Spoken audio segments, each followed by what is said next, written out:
Мээримдүү жана ырайымдуу жараткан аты менен баштап, сүйүктүү пайгамбарыбыз саллаллаху алейхи вассаламга дубай саламдар болсун. Ассаламу алейкум достор, бир туугандар. Арыбаңыздар, жалпыңыздар кирип келген куттуу Рамазан айы менен куттуктаймын. Аллахым баарыбызга ушулайда жакшы иш-аракеттерди, амалдарды кылууну, өзүнүн ыраазычылыгына жетүүнү, ошону менен бирге Рамазандын соопторуна толук эгедир болууну баарыбызга насип кылсын. Рамазан демекчи, бүгүн дагы сиздер менен Рамазандын фазилеттери тууралуу өзүмдүн окуп билгендеримди, албетте өзүмдүн деңгээлиме жараша сиздер менен бөлүшкүм келип турат. Негизи Рамазандын фазилеттери тууралуу аалымдарыбыздын, устаттарыбыздын көптөгөн эмгектери бар. Ошолордун катарында аздыр, көптүр болсо дагы өзүмдүн билген нерселеримди айтып кетким келет. Пайгамбарыбыздын сахабаларынан болгон Салман Фарси, андан Аллах ыраазы болсун, мынтип айтат. Биз дейт Шаабан айынын акыркы күндөрүндө элек. Пайгамбарыбыз бир күнү минбарга чыгып, бизге мындайча кутба окуду дейт. Кутбанын мааниси төмөндөгүдөй болчу дейт. О, ыйман келтиргендер, адамдар, үстүңөргө ыйык айдын көлөкөсү түшүп турат. Бул айда Аллах силерге орозо кармоону парз кылды. Ошону менен катар, бул айда 1000 айдан артык болгон кадыр кечеси бар. Кимде-ким бул айда жакшы иш-аракеттерди кылып, нафил намаздарды окуса, башка айларда парз амалдарды кылгандай соопко ээ болот дейт.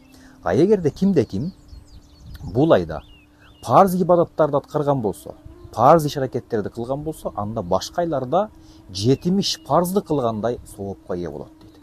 Дагы пайгамбарыбыз кошумчалап төмөнкүлөрдү айтты дейт. Бул ай сабырдуулуктун айы, бул ай жоомарттыктын айы, бул ай берешендиктин айы. Кимде-ким Аллахтын ыраазычылыгын көздөп, орозо кармаган адамга ооз аштырган болсо, анда дейт, бир кулду азаттыкка чыгаргандай соопко ээ болот дейт. Ошондо биз, о Алланын элчиси, биздин баарыбыздын эле адамдарды ооз аштырганга шартыбыз жок да, деп айттык. Пайгамбар саллаллаху алейхи вассалам болсо, бир урттам суу, бир урттам сүт жана бир канча курма менен болсо дагы ооз аштырган адамга Алла кулду азаттыкка чыгаргандын соон берет дейт. Мына ушунун өзү Аллахтын жоомарттыгынан, Аллахтын берешендигинен кабар берип турат. Пайгамбар саллаллаху алейхи вассалам дагы айтты дейт, бул айда дейт, 4 нерсеге өтө көңүл бурушуңар керек дейт.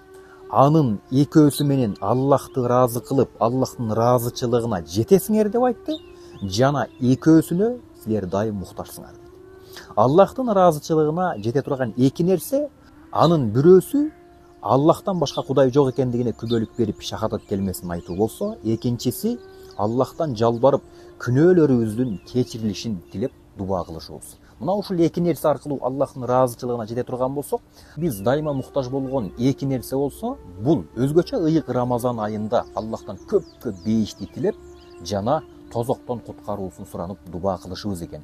Ошондуктан дагы пайгамбарыбыз башка хадисинде Рамазан айы кириши менен бейиштин бардык эшиктери ачылып, тозоктун бардык эшиктери жабылып, жана чоң шайтандар байланат деп айткан. Мына ошондуктан урматтуу туугандар, ыйык Рамазан айында эң негизгиси Аллахты ыраазы кыла турган жакшы иш-аракеттерди кылуу менен бирге Рамазандын соопторуна толук эгедер болуу.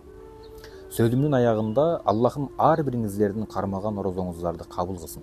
Аллахка жалбарып суранган кандай гана ой тилектериңиздер, максаттарыңыздар, дубаларыңыздар болсо, ошол дубаларды өзү орундатып, тилектериңиздерге жеткирген болсун. Анда эмесе кийинки Рамазандын фазилеттеринен көрүшкөнчө, салам алейкум.